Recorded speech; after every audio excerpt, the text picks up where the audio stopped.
ngapain pelatihan? Toh saya bisa dapat jabatan tanpa ikut pelatihan. Tanpa pelatihan gitu ya. Ya dalam praktiknya yang dilaksanakan hanya diklat saja. Itu tidak sedikit, mungkin LAN perlu survei juga gitu betul, ya.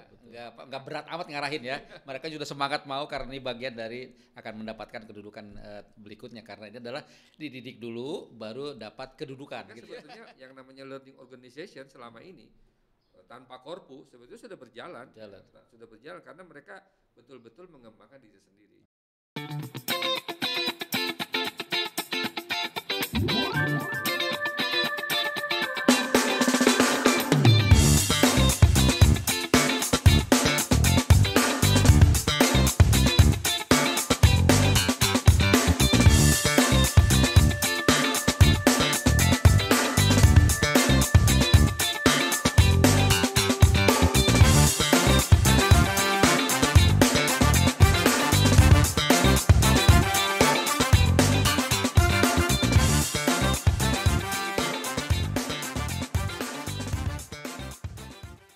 Bismillahirrahmanirrahim. Assalamualaikum warahmatullahi wabarakatuh.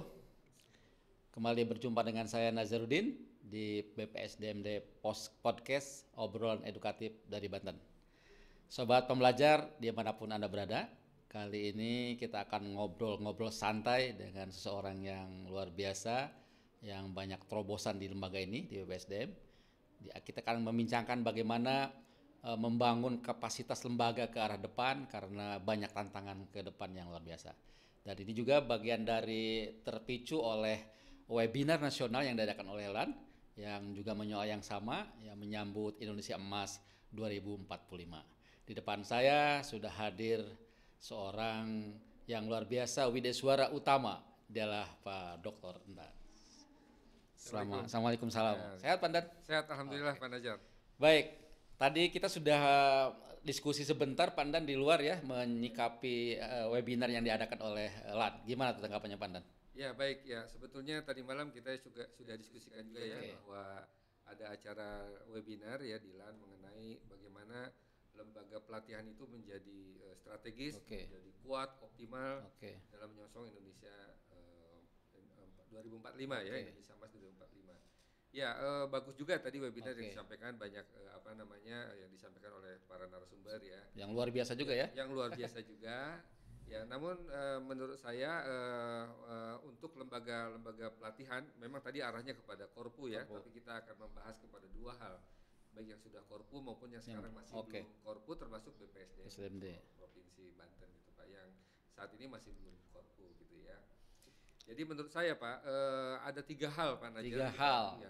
Catatan Panan 3 hal nih ya. Ya, 3 hal yang menurut saya sebelum webinar pun kita sudah menyimpulkan ini tadi malam ya, bahwa ada 3 hal sebetulnya agar lembaga pelatihan kita ini yang sekarang dipimpin oleh Pak Untung ya, agar menjadi atau lembaga pelatihan dimanapun lah, baik di pusat maupun di daerah, agar menjadi lembaga pelatihan yang powerful gitu ya, yang optimal, yang berwibawa gitu ya.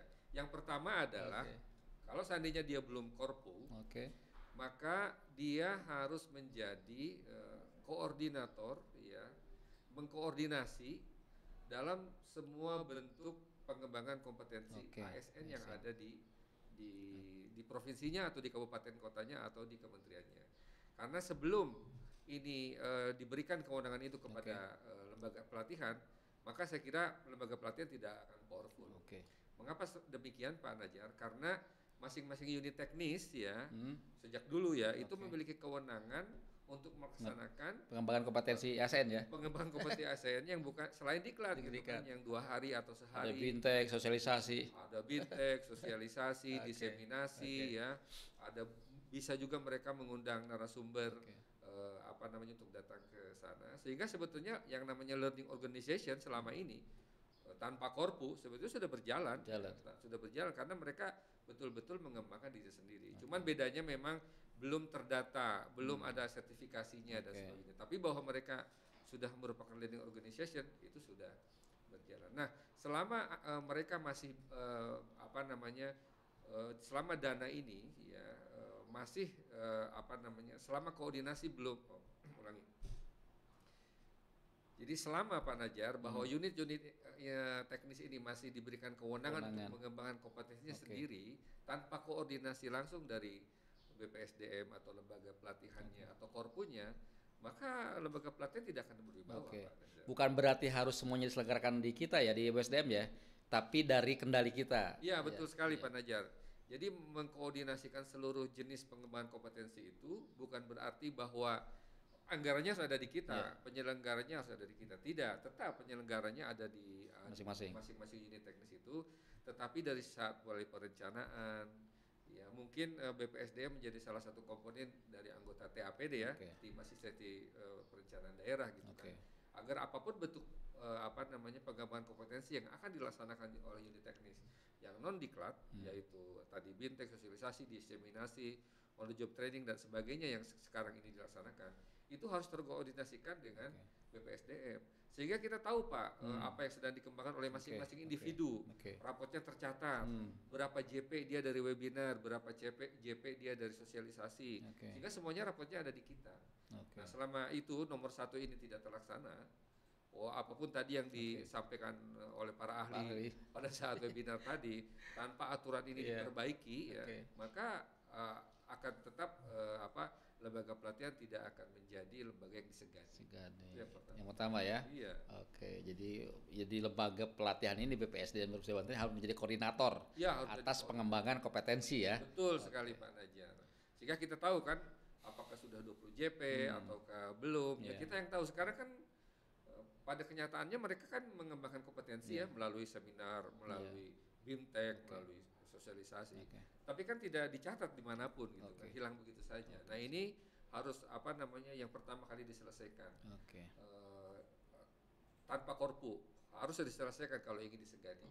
Apalagi kalau sudah korpu ya. Kalau korpu itu berupa peraturan gubernur misalnya, maka betul-betul peraturan ini harus masuk bahwa lembaga pelatihan yang nantinya akan menjadi korpu itu menjadi mengkoordinir ya dari saat perencanaan, dari saat TAPD apa saja jenis-jenis pengembangan kompetensi yang akan dilakukan oleh unit-unit teknis itu. Nah, nanti kita lah yang akan membuat standarisasinya. Kita yang bahwa BIMTEK itu harus seperti ini, pendaftarannya seperti apa, kemudian nanti keluar sertifikatnya dan sertifikat itu ada di raport ASN-nya yang ada semuanya di BPSDM. Harus seperti itu Pak ke depan. Mantap tuh. Baik dengan korpu ataupun tanpa korpu. Apalagi kalau sudah dengan korpu. Jadi kalau pimpinan puncak nanya itu enak ke kita ya. Iya. Kayak gimana nih peta SDM di Provinsi Banten? Kita bisa cerita. Bisa cerita individu by individunya. Sampai dengan bulan Juni misalnya Pak Najar sudah berapa JP nih? Itu semuanya sudah ada. Lewat apa aja? Lewat sosialisasi, BIMTEK, diklat, webinar dan sebagainya. Baik yang diselenggarakan oleh Banten sendiri ataupun lembaga lain. Baik. Itu yang pertama. Yang kedua? Nah, yang kedua ini tadi juga tidak dibahas di webinar. Jadi boleh juga dikatakan bahwa kegiatan ini menjadi tanggapan gitu ya bagi webinar nasional yang diselenggarakan oleh tadi pagi. Yang kedua ini adalah bahwa aturan mengenai Dikduk itu mau tidak mau kalau memang Dikduk itu dididik dulu baru duduk dalam jabatan di mana itu sudah dalam kutip tidak ditegakkan lagi sejak beberapa dekade ini gitu ya. Maka jika kita ingin disegani ya, ingin dikejar oleh orang, maka itu harus diterapkan kembali. Baik itu LAN, BKN, Kemenpan, Kemendagri, semua komponen ini harus duduk bersama untuk menegakkan kembali Dikduk agar mendapatkan pejabat-pejabat yang memang profesional dari sisi manajerial. Ya Dikduk ini Pak Najar tahu kan di mana saja yang melaksanakan Dikduk ini? TNI pasti. TNI dia nggak mungkin memegang teritorial sebelum dia lulus pelatihan teritorial. Di mana lagi kan Bapak? Polri. Di Polri betul ya. Dan yang belum ini mungkin di ASN. Nah, makanya saya kira kalau memang lembaga pelatihan itu ingin disegani ya, ingin dihormati dengan korpu atau tanpa korpu, maka ayo instansi-instansi pusat kita tegakkan kembali peraturan mengenai dididik dulu harus duduk. Jangan sampai ada pemeo ya ngapain pelatihan, toh saya bisa dapat jabatan tanpa ikut pelatihan. Tanpa pelatihan gitu ya. Ya dan memang mungkin tidak perlu saklek juga nanti ya Pak ya. Misalnya kalau belum ada orangnya, belum ada dididik gimana dong ya? Bisa pakai PLT PLT dulu gitu kan ya. sampai kemudian dia mungkin tunjangannya tidak diberikan 100%, sampai dia memang memenuhi syarat tersebut baru kemudian dilantik. Ya seperti itu. Oke, mantap tuh kalau nyapa gitu ya. Jadi kitanya dari suara juga di lapangan nggak berat amat ngarahin ya. Mereka sudah semangat mau karena ini bagian dari akan mendapatkan kedudukan berikutnya, karena ini adalah dididik dulu baru dapat kedudukan gitu. Iya betul, Pak. Dengan seperti itu maka orang-orang seperti di TNI dan Polri ya itu mengejar bahwa saya harus mencapai pendidikan tertentu ini gitu kan, untuk mendapatkan jabatan itu. itu. Kalau enggak dia selamanya tidak bakal mendapatkan jabatan itu. Kan keren ya Pak ya. Maka ini yang tadi miss menurut saya, salah satu poin kedua ini yang juga tadi dibahas belum keluar dari webinar yang tadi pagi. Ayo para pemangku kepentingan di tingkat pusat, ayo segera kita menegakkan kembali aturan Dikduk ini untuk menghasilkan jabatan publik yang profesional. Oke, mantap. Oke, yang ketiganya apa nih? Nah, yang ketiganya sebetulnya tadi sudah dibahas juga habis ya, di webinar juga sudah dibahas habis. Bahkan tadi ada contoh dari Provinsi Jawa Barat yang sudah menerapkan ya talent pool, Pak, manajemen talenta ya. Di Provinsi Banten sebetulnya sudah ada juga, salah satunya contoh terbaiknya adalah Kota Tangerang. Provinsi Banten terus terang juga mungkin masih dalam tahap proses gitu kan, belum ke arah sana. Nah, setelah manajemen talenta ini dilaksanakan, maka mau tidak mau yang pertama tentunya promosi itu tentunya harus berdasarkan kepada rapot manajemen talenta ini. Dan begitu juga mutasi kemudian promosi itu harus menjadi pegangan. Kalau sekarang kan mungkin belum ya Pak ya, belum. Pokoknya entah dari kriteria seperti apa orang itu tiba-tiba menduduki jabatan tertentu gitu kan. Nanti mau tidak mau rapot itu harus dikembangkan oleh BPSDM. Memang mungkin aplikasinya atau sistemnya akan boleh berada di BKD boleh ada. Kalau di instansi pusat mungkin di Biro SDM gitu ya. Ya, boleh juga sebetulnya di BPSDM ya. Kalau BKD dan Biro SDM itu kan hanya hasil akhirnya saja. Tetapi proses dia ikut webinar, ikut BIMTEK, sosialisasi, diklat, integritasnya dan semua inovasi-inovasinya itu semuanya ada di Badan Pengembangan Sumber Daya Manusia. Nah, itu juga Pak yang Pak sekalian ingin kita sampaikan di sini ya. Tidak sedikit loh Pak Najar bahwa dulu kita namanya apa? Lembaga diklat ya. Iya, dulu diklat. Balai diklat. Itu hanya ngurusin pelatihan diklat. Hanya ngurusin diklat aja ya. Setelah diklat kemudian berubah menjadi BPSDM dan di pusat juga sama menjadi BPSDM ya. Yang tadinya hanya urusan diklat sekarang jadi semua yang berhubungan dengan pengembangan SDM berarti ya. Semua yang berhubungan dengan pengembangan SDM sekarang, tapi tidak sedikit loh Pak. Lembaga yang sudah dinaikkan. Dalam praktiknya tetap jadi diklat. Kewenangannya sudah dinaikkan menjadi pengembangan sumber daya manusia, dalam praktiknya yang dilaksanakan hanya diklat saja. Itu tidak sedikit, mungkin perlu survei juga gitu ya. Apakah workshop dilaksanakan, seminar, on the job training, ada secondment, ada task force, ada expert directory dan sebagainya, itu sudah dilaksanakan, magang, on the job training, kemudian macam-macam itu apa dilaksanakan atau tidak. Jangan-jangan kita sudah menjadi BPSDM tapi pola pikirnya masih diklat. Apalagi nanti ketika BPSDM ditingkatkan lagi menjadi korpu. Sementara pola pikirnya masih diklat. Waduh, itu bahaya tuh Pak. Iya, bahaya. Wadah ada tapi tradisi nggak ada. Nanti kosong. Malah gitu. Nah, itu mungkin yang saya kira Pak Najar yang walaupun yang poin ketiga ini sudah dibahas tadi pada webinar ya, bagus juga. Namun ya itu tadi terutama mungkin di Banten ya, kita dorong lembaga ini agar rapot ASN yang akan menjadi bagian dari manajemen talenta itu segera didorong agar jadi, sehingga nanti kita akan mendapatkan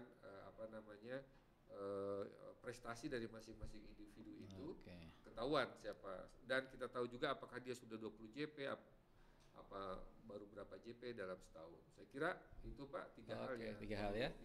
Yang pertama kita ulang tadi, yang pertama yang penting banget agar lembaga ini berwibawa, agar punya kekuatan. Yang pertama adalah lembaga pelatihan ini atau BPSDM yang menjadi koordinator ya atas kompetensi yang mau dikembangkan di manapun termasuk di instansi teknis. Yang pertama, yang kedua bahwa filosofi Dikduk itu harus dikuatkan, jangan sehingga pelatihan ini menjadi penting banget kalau menjadi prasyarat atas kedudukan tertentu atau jabatan tertentu. Dan yang ketiga adalah promosi harus berdasarkan talent pool. Rapot ASN, yang rapot ASN itu dikembangkan di BPS pelatihan. Saya kira itu Pak 3 yang harus segera ya dilakukan oleh seluruh lembaga pelatihan agar lembaga pelatihan itu memang akan disegani, dicari, dikejar. Mantap. Keren. Obrolan santai yang keren saya pikir. Masih ada kata-kata terakhir sebelum meninggalkan acara yang fana ini, Pandan? Ya. Acara yang fana. Ada ya. Kayak mau kemana aja. Iya, ya. Pak, ada sebentar kan. Iya. Ya, saya kira kita sebagai insan pengembangan SDM ya, yaitu Widai Suara, turut mendorong instansi pusat, apalagi kita dengar tadi dari webinar tadi sudah ada peraturan LAN mengenai Korpu, Pak. Jadi sekarang sudah wajib itu seluruh kementerian, kabupaten, kota dan provinsi lembaga pelatihannya berubah ya. Tidak lagi menjadi badan diklat atau pusdiklat, tapi menjadi BPSDM dan terakhir menjadi Korpu. Itu aja mungkin kita segera mewujudkan itu dengan 3 hal yang tadi kita Terima kasih banyak Pandan, semangat luar biasa nih pembicaraan kita pada kali ini. Baik, para sobat pembelajar dimanapun berada, demikian bincang kami dengan salah satu Widai Suara utama yang banyak terobosan di BPSDM ini. Sampai ketemu lagi di acara podcast BPSDM, obrolan edukatif dari Banten. Bila itu kedaya, assalamualaikum warahmatullahi wabarakatuh. Terima kasih Pandan. Oke, sama-sama.